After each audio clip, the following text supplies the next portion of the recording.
Alright, so we are sat at the back of the Saloon Theater for the first gun show of the day. Should be four different accurate gun shows, and it's pretty packed in here.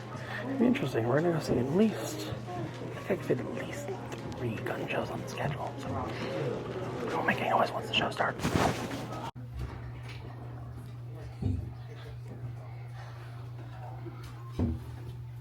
You still owe me that drink, so get in there and pay up! Yeah, well, you still owe me that $300! Yeah, what are you gonna do about it? Sit you right up to Boot Hill! We'll skin that smoke wagon and get to work, son!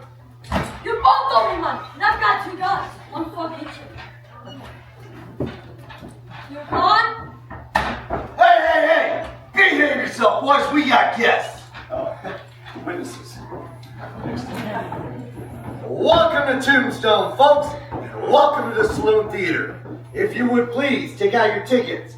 Take off that small portion of that ticket stub. One of my cowboys will come along and collect it from you.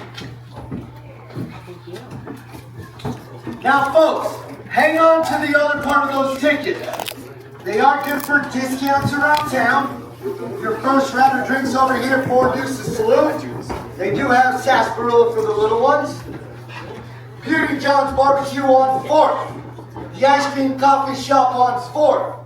The Gunfighter Hall of Fame on 4th and Tough Nut. And the Good Enough Mine and Trolley Tour on 5th and Tough Nut. So hang on to the other part of those tickets. Now, if any of you good folks have one of those hearing aids in, can you please take it out and turn it off? We are shooting real guns. We do not want to damage your expensive equipment. But just in case anybody needs it, if you need hearing protection, go ahead and raise your hand up. We'll get that passed out to you.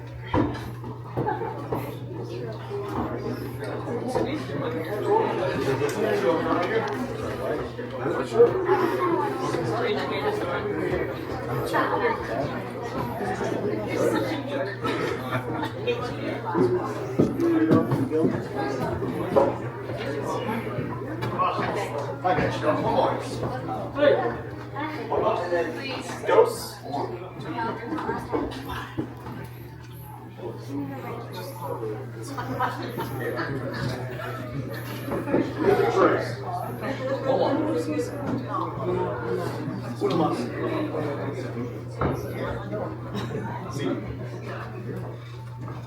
Now, for any of you good folks that have one of those cellular devices, can you please take it out, turn that ringer off?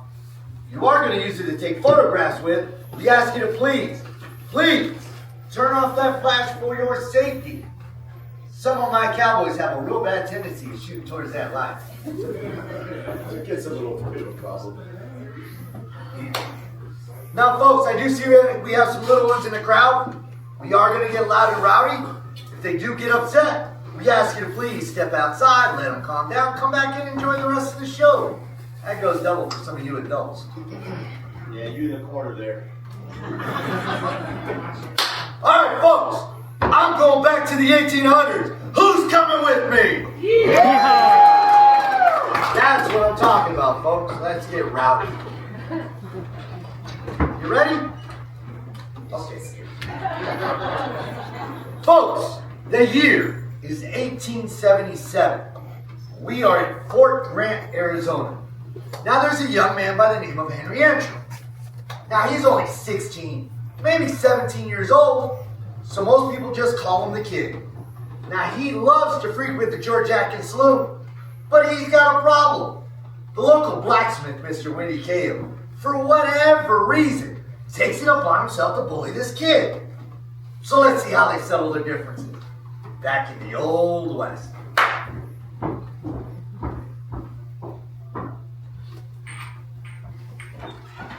Morning, Daddy. Well, good morning, kid. What brings you in on this fine day? Just like coming to town, play some cards. Might have put me some money. Money, is it? And what will you be drinking? I don't know. How about all that tequila? The whole bottle. You're not going to be causing me grief today, kid. No grief today, Pat. In fact, I think I'll be out of town any day now. Yeah, I heard about that. I hate to see you go. You're one heck of a good kid. Like, I hate to leave. So what time's that station in tomorrow? I think about 3 o'clock. Oh, you got plenty of time. Go ahead and have a seat. Someone will be along shortly. Unless you want to post it of the day. Yeah, I remember you. Yeah, we'll keep an eye on it. There's one in every bunch, I tell you what.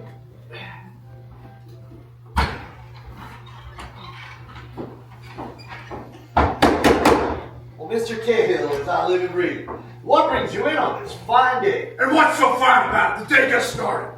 Just pour me a whiskey. Whiskey it is. Say, you got any plans today? And what are my plans any of your concern? Well, just so happens the kid's over there waiting on a game. Huh? The hell you say? Oh, can't you find it hard to just leave him be? Yeah, I'll think about it. Well, try hard. Look at him sitting over there like some country Jake. You're just gonna start right in on him. Oh, you shut up and pour me another whiskey. Rudy, I don't want to fight you today. Well, boy, how many times I gotta tell you not to sit at my table? Can't you just leave me be? Well, I said, ain't no country Jake sits at my table. Kid, I think it's time for you to leave. And as for you, Cahill. Oh, you shut up and pour me that whiskey. Where do you think you're going, boy? I told you I want to fight you today. Yeah, well, wipe that smirk off your face. Same way. Yeah, get your little shit. I told you I want to fight. Go on, kid, get out of here. Cahill, you alright? Cahill! Somebody go fetch the doc! Wow, nobody? Sorry. Now, folks, Mr. Cahill will lay on that floor for over 24 hours as he slowly died in agony. Mr. Antrim would flee to New Mexico, where he changed his name to William H. Bonney. But you good folks might know him better as Billy the Kid. You just witnessed his first shooting. So let's have a hand for the actors, folks.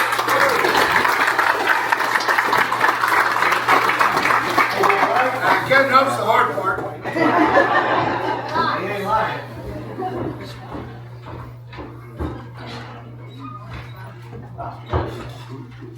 Now, folks, the year is still 1877, and our little town of Tombstone doesn't even exist yet.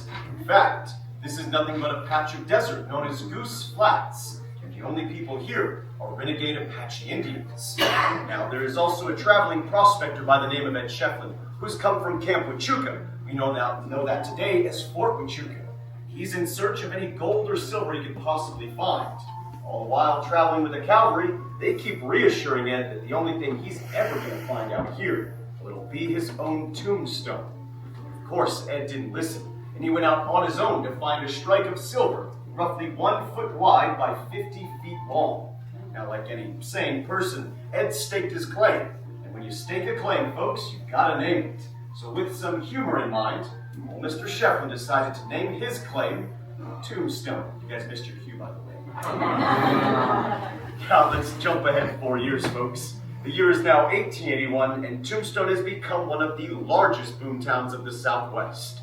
People are coming from far and wide in search of their own personal fortune. So with this came the building of permanent housings, supply stores, and hotels. And luckily enough for some of us grown folks, a couple of saloons along the way. Now, I'm sure this morning a couple of you had the chance to walk up and down Allen Street there. You may have even noticed that it's only 4 blocks long. But Tombstone, back in its heyday, was over 9 blocks long. And in those 9 blocks, our little town had over 60 liquor licenses and 16 different gambling establishments. So needless to say, folks, there was no problem finding trouble on Allen Street. Now, of course, with all this trouble, we had to have a trade-off, and that was our silver. So naturally, that brought Tombstone its hard-working, honest types, like those down in the mines. It also brought Tombstone its unscrupulous bunches, such as the Cowboys gang. But our little town also had its heroic figures, like Doc Holliday and Wyatt Earp, and another man we believe you may or may not have heard of by the name Luke Short.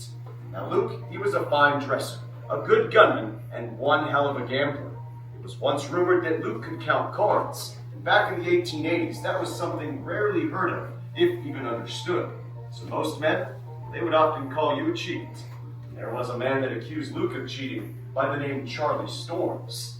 And Charlie wasn't bad with a gun, but he was often drunk, and that made him a terrible gambler.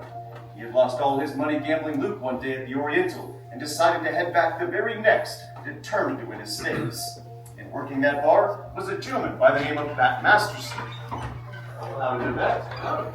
Now that here really had nothing much to do with this mess, but somehow, some way, he gets roped right in the middle. So what we're gonna do today, folks, is we're going to take you back through history and show you how this day had played itself out.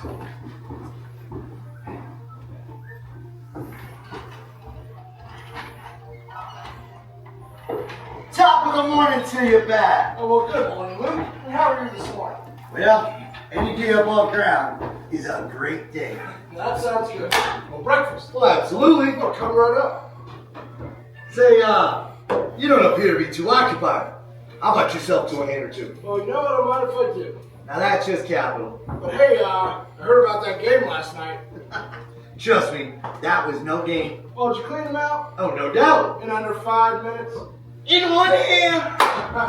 Keeps playing like that, we're gonna call him One Hand Charlie. Nah, I keep playing like that, they're gonna call him No Hand Charlie. Well, speak of the devil. Good morning, Charlie. Back? Shop's back. Might as well. What brings you in this fine morning? I came to win my money back. Good luck with that. Now you're gonna play him again after last night. That I ain't got no choice. Besides, nobody can be that lucky. Now, from what I understand, he ain't lucky, he's good. Well, I don't plan on losing today. Hey, Charlie, good luck, buddy. And hey, y'all still got room for one more? Oh, please have a seat. All right. I don't want to miss this for tomorrow. Yeah, I wish I could. Say, Charlie, What? why don't you save yourself all that heartache and anxiety? Just give me that 300 now. Why don't you shut up and deal the cards? Well, you're gonna need up there, Charlie. Yeah, just sat down. I know what I'm doing. Now that's highly debatable. Here you go, Bat. So, Luke, you think you're gonna take it easy on the poor guy this morning? Well, it all depends on how mad he makes me there, Bat. Yeah, fair enough. Well, you two can keep jabbering them jaws all you want. Could you deal these cards any slower, Luke? Here we go again. Why, sure, Charlie. You want me to prolong your misery? You know, Charlie, the longer it takes him to deal these cards, the longer you might be able to hold on to your chips over there. Now that's a fact. Hey, thanks, Matt. You're welcome.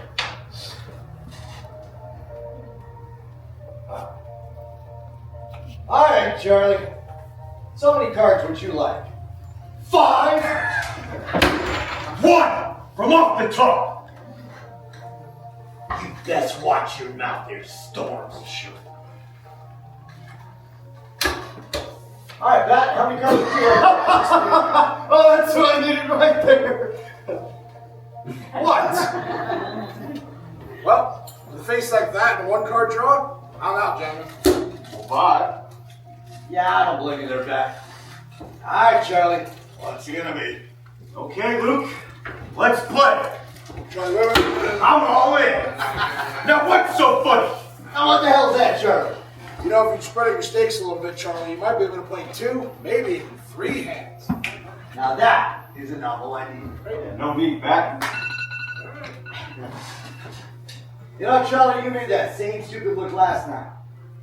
Last chance, Charlie. You ain't a coward, Luke. Call. Full, I ain't a coward. All right, I call. Ha! Full house! Yes! Well done. Looks like I give my money back. Come back. Hold it there, Charlie. What do you mean, hold it? Well, normally that'd be a good hand. Well, now, Luke, that's a great hand. No, that's a hell of a hand. Yeah. Oh, I don't disagree. But somehow, well, I don't think it's gonna beat my straight flush. Lion, get the hand on that iron, boy! You didn't pull from that deck. I didn't need to. Ain't nobody that lucky. Well, apparently I am. Charlie already told you, he ain't lucky, he's good. No, Batty's a cheat. Now, Pat, I suggest you escort our esteemed guest out that door. Yeah. Right there. Come on, Luke, that gun's cocked and loaded. And it don't work unless it's cocked and loaded. Well, if you keep shooting all my customers, you ain't got anybody left to play cards with. It's your lucky day, Charlie. Charlie, you can't keep going around calling that man cheap. But Bat, you're my friend. Well, I'm everybody's friend. The man, Bat, he's No a buts, Charlie. You made the bet, he called it, you lost. Now go home, let's go. Get out. Have a nice day, Charlie. Why, you dirty lying cheat! Go home, go sleep it off. Come back tomorrow. Now, Luke, why you gotta go and antagonize a man like that? Ah, you know that man's no more than an annoyance. Let me be. One of these days, you're gonna get somebody killed. Well, it ain't gonna be me. And I don't want it to be me. Besides, you ain't exactly making a whole lot of friends around here. Why, sure I am, Bat. Have a look at them all. They're right there on the table. Now, Luke, that's not what I mean, and you know it. You know what? Let's forget about that man. Let me buy you a drink. After all that, I'll take it. Besides, I think it would greatly behoove that young man to find himself another means of entertainment. Because obviously, this is not his forte. What do you reckon? You should take up knitting or something? Might be a nice safe hobby for that man. Oh!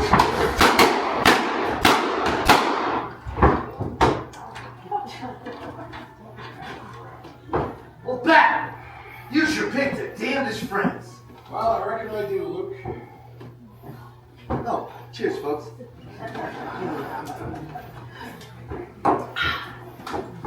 Now, folks, I actually did. I got 4 shots off that day. But 2 of those shots, well, they entered the same hole in that fella's heart. That poor boy was dead before he hit the floor. If you'd like to visit Charlie, you can do so, because he's still with us, and he's right up there at our Boot Hill Cemetery. As far as myself, well, I went on to lead a long and profitable gambling career. So let's have a hand for the actors, folks.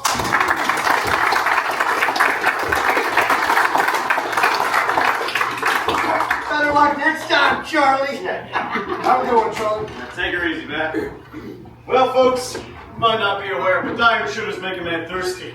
So I have myself a whiskey. Are y'all still having fun? Yeah! All right. Now, I can safely assume all of us here, we've heard of that gunfight at the OK Corral, correct? Yeah. Well, what would you do if I told you good folks next that it actually didn't happen there where you think, but in fact happened in an empty lot across Fremont Street where our park is today?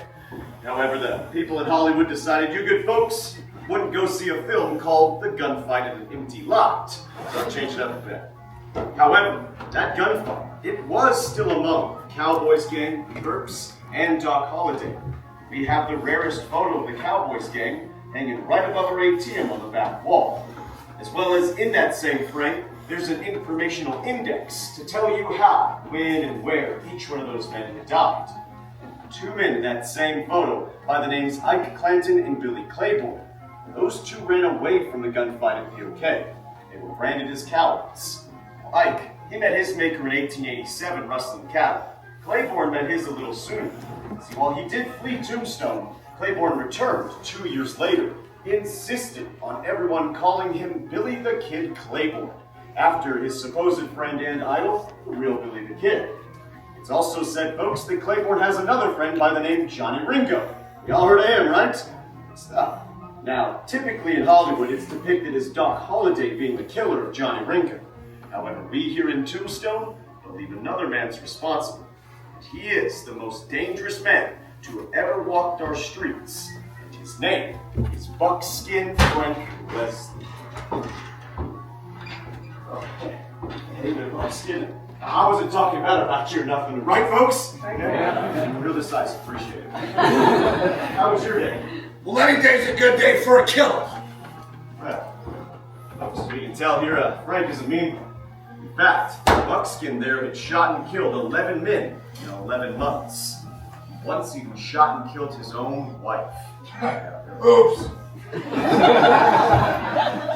Someone's partner's laughed a little hard at that. Now, folks, before all that, Frank was tending bar down at the Oriental for the owner, Milt Joyce. And Milt's got this nasty old habit of letting people down. Today was no different. See, Frank, he was up all night, tending bar and pouring shots, and dealing with the likes of Billy the Kid Claiborne, and 22 and drunk, just wouldn't take no for an answer. In fact, patrons of that same saloon had said Frank was abnormally patient with Claiborne, considering he was notorious for hating cowards. I tell you, no one, I mean no one, better ever call Frank a coward. You got a problem? No problem at all, Frank. I hope you enjoyed that whiskey that was there for you. I tell you what, though, the real problem is, That gentleman right there in that baseball cap. Yep, he's been calling you a coward all day today. He did in the saloon down yonder, even in the rough. And just what the hell's a baseball cap? You know, folks, it's been a long, hot night. I had this rowdy kid in here. He had so much to drink, I had to kick him out of here 3 or 4 times. Let me tell you, every time I kick him out these doors, he go walking all the way around the building and come right back in. He had no idea where he was so sauced up. And every time I look up, I would see his face. Huh. That was you here last night, wasn't it, fella? Now, you don't remember, do you? You remember there wasn't last night. Was that your filly there next to you? Well, I gotta tell you about something else you might not remember. That wasn't the same filly you was here with last night. Now you better be careful, because that's how you get yourself a Tombstone divorce. Just ask my ex-wife. And now, you look at the clock. Old Milk's late again. I'm coming to break up. Hold your horses, please. Well, nice of you to join us. What, your dog die again? No. In fact, I had me some horse trouble. Horse trouble. Yeah, she threw the same shoes she did the week before. Can't you come up with something better than that? Come on, Frank, leave it alone. Besides, put a burr in your saddle anyway. Well, you did. And how so? Warming up all night, washing your filthy glasses and kicking that kid out of here at every turn. You know I couldn't be here last night. I did not. Well, I've got things to continue to keep this place running. Oh, really? Oh, really, Frank? It ain't gonna run itself. Yeah, I know that, because I run it for you. Stop it already. You know what? Now you're starting to sound like an old washmaid. Well, that's uncalled for. Then leave it alone. You're lucky I'm tired. Frank, we're all tired. Oh, and from what? Your last nap? You know what? How about you go read this paper and go have yourself a seat? Yeah, I intend to. Well, finally, some peace and quiet. Well, that's what I've been trying to tell you after all that doggone trouble. You know the trouble loves to follow you, Frank. Oh, whatever. Go bring us back. I'll play for you can eat that. Pour me another. You're lucky you stole that one. I said pour me a drink. You ain't getting so much as a drop of milk. Now get it. You better pour me that drink or I'll pull you off that ball. Oh, yeah? Well, I'll cut you in half. I'm afraid of you.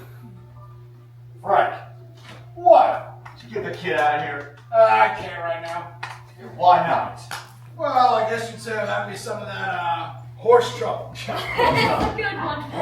Boy, if you touch me again, you'll be sorry. Come on, Frank, just buy me a drink. Well, you heard the man. We don't serve your kind in here. Well, that's uncalled for. Well, I'll tell you what's uncalled for. You running off and leaving your friends to die in the street like the coward you are. You know, when my friend William H. Bonnie gets back, he'll take you on that street and shoot you out like the dog you are. William Bonnie. Yup, The William Bonnie? there's only one. Oh, boy, that's enough of that. God. You know what, kid? You sure do fancy yourself as William Bonnie. Sure I do. Well, the way I see it, you ain't even big enough to hold that man's corn cob. Ha! That's a fact. Billy's my friend. Oh, stop it already. It's always Billy this, Billy that, Billy. Wait a minute, you haven't heard. Heard what? Frank, you better tell him. Well, you ain't heard because you can't read a stitch. If you could, you'd see right here that your friend William Bonnie has been dead for almost 3 months. Yep, so much for your hero. Let him believe it. Well, I'll make a believer out of you. You know what, Frank? I've heard that boy up there's been itching for some company. Yeah, well, the problem with cowards like this, he ain't worth the lead. That's right. Come on, Frank, you buy me that drink and I'll leave right now. Well, right Of now? course, right now. Well, boy, then get out of here. You know what, Claiborne? I'll give you this one. You sure got yourself some grits. I'm taking no look for no bartender. Now you hold on a minute. Where's all that good, all that sand Hey, shut up! You come down here and pour me a drink. Coward. Is that new private stock? Yeah. Pour me a shot of that.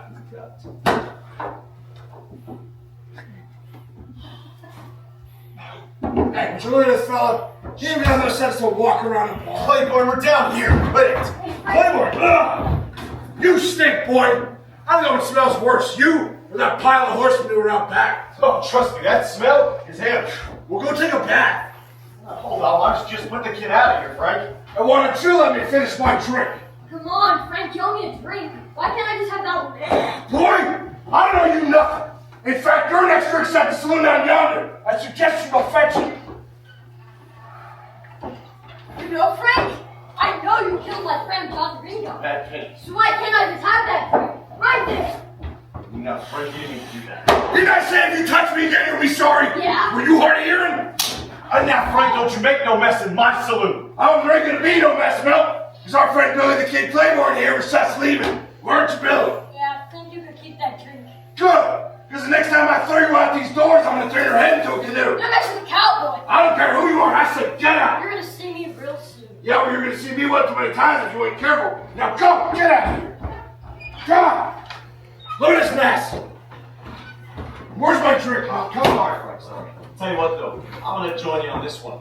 Between that kid there, all my horse troubles this morning. Oh, enough with the horse crap already. I'll tell you one thing, though, that boy, he is just like his pa. Shit, just like me. Apple didn't fall too far from that. Yep, straight to the ground and right to the cores. Frank, you murderer! This boy don't quit. I got me a gun! Good. Maybe he'll shoot himself with it. I'll drink to that. Frank, I knew you was a murderer. I didn't know you were a coward. Now, Frank, he didn't call you. Yes, he did, Milt. Yes, he Oh, he did. said something This is different. what I'm going to deal with all man. I'm going to sell this once and for all, Milt. Frank, put the gun away. Go have a seat. I'm going to sell this right now. Ha! Would you look at that? He's across the street out behind the fruit cart. Frank, don't you do nothing rash. I'm glad when I see you. Just a drunk old boy. Don't you raise that rifle, boy. Now, what you going to do? Well, I shot him square. Could just leave the kid be. I'll go fetch the marshal. Marshall, why not even coming to work today? Came into work for you guys. Now, folks, as you can see there, Claiborne, he was kicked out of the saloon for the very last time. Now, somehow, some way, he got his hands on a Winchester rifle. Claiborne then ran across the street from the saloon and hid behind a fruit cart, intending to ambush Frank as he came out the front doors. Buckskin was a little smarter than that.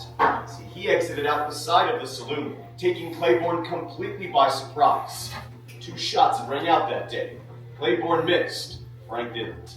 In fact, Frank shot Claiborne from 60 feet away. That was done with a handgun.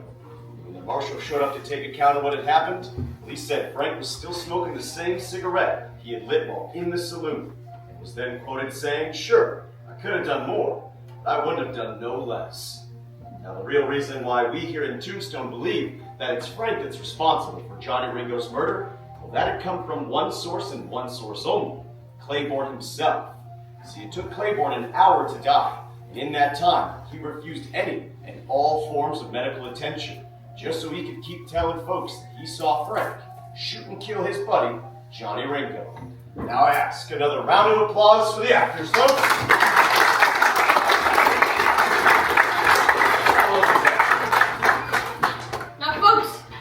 Fast forward to the year of 1900, and our focus is going to be on Warner, one of the most youngest and arrogant of their brothers.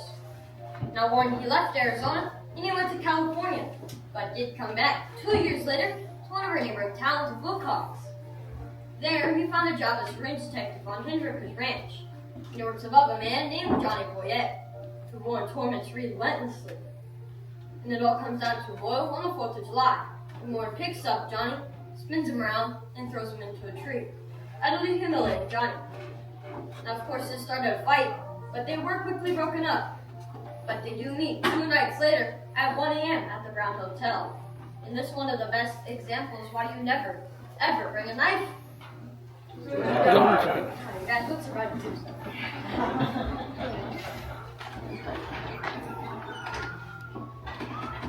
Oh, it's sure. Oh, look out, Johnny! What the heck is that? Just got him and I hear he bites. Yeah, I bet he does.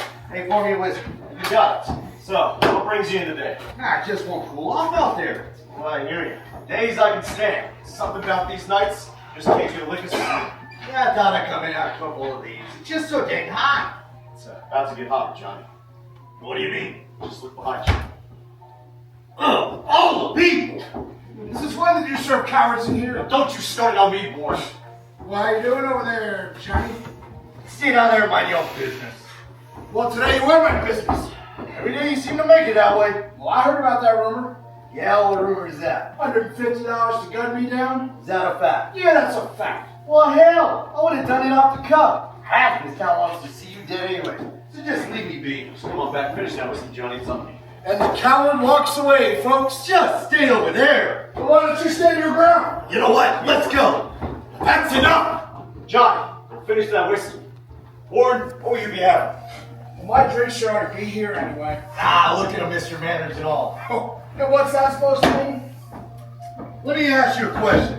What kind of man picks up another man and throws him up against a tree? You know what I heard about that? It's his whole town has. Well, I did that. Oh, and that must make you some kind of man, huh? Yeah, big man hurt. Nah, it makes me a funny man. Funny man. Yeah, and so does this. Burn Johnny here! What else? What's your problem, Warren? You're right. That kid, you partner. Go away, I'm done with you. You know what? I'm speaking for the whole town when I say this.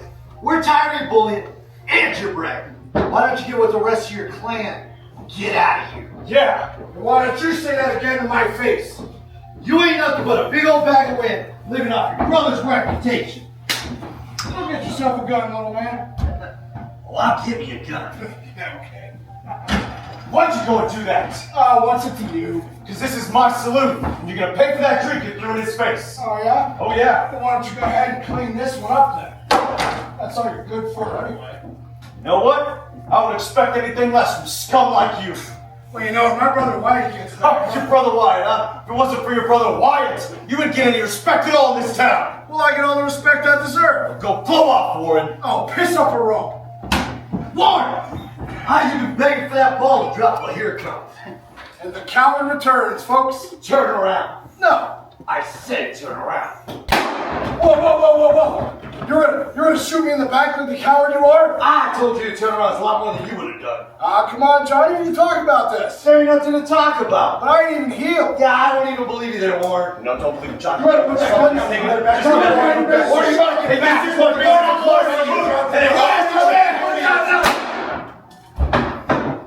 Go, Johnny, run, there you go! How'd that respect work out for you now, Warren? Pocket knife, really. I don't pay him, no, never mind, kiddo. Whiskey? Please. Now, folks, Warren actually would lay there on that ground for over 6 hours before anybody bothered to check him or roll him over. People would actually have to step over Warren just to get a drink at the bar. Just you, Warren. I hope you burn. What he said. When they did finally roll Warren over, they found a half of a pocket knife in his hands, and that's what he was digging for. Now, Johnny, that was accused of murder, was later exonerated on account of self-defense. And the Earps, they never saw advantage against him. If you guys would like to visit Warren, you can do so, as he is actually the only Earp buried here in Arizona. He's located at the Pioneer Cemetery in our neighboring town, Wilcox. He's still there, I promise. So let's give a final hand for after, shall we?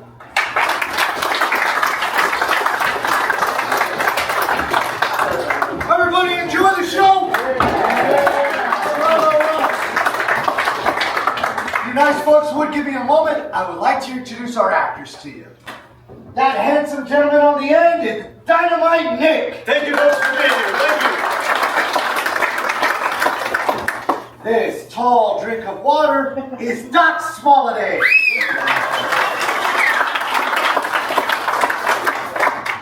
This big bear of a man is Silver Dollar Steve. And good folks, I'm the Yukon Denali. Oh, boy, no, man. Now, folks, we're going to have Smolliday at that door with that makeshift tip jar. So if you did enjoy the show, please drop something nice in there. We do work mostly for tips. But if you have any comments or suggestions, well, feel free to take out that $100 bill. Write it on the back of that, drop it in there. I promise I'll get right on it. If you've got hearing protection, go ahead and leave those in your seats. If you would like to come up on set and take photos with us, you're more than welcome to at this time. Also, good folks, here at the Saloon Theater, we do have a TripAdvisor account, and your feedback means more than the world to us. So if you do have time today, jump on old TripAdvisor, give us a good and honest word, and you come back any point in time before 3:30 today. Come get yourself a complimentary cowboy gang photo and the index with proof of your review, so you can take a piece of history home from us to you guys. It's a pretty good idea, huh, you go? Ah, folks, that's a hell of an idea. Other than that, adios. Have a great day. Enjoy our town. Thank you, folks.